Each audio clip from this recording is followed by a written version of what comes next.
In this video, I'm gonna be showing you how to block spam messages and unknown calls on WhatsApp.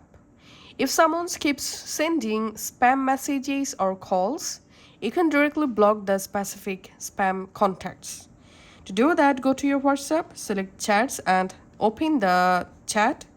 And here you will find this block option. You can tap on block here or you can tap on the contact name. In here, scroll down and just tap on block. That's how. Just go ahead and block the spam number. Select here spam and tap on block. And now you can just tap on delete contact to delete the spam contact. Once you blocked, this stops the person from sending messages or calling you.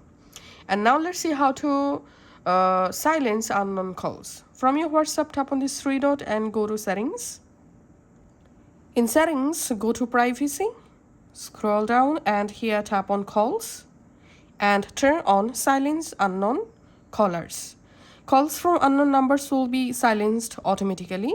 They will still be shown in the call ups tab and in your notification. So that's how you can actually do it. Thanks for watching.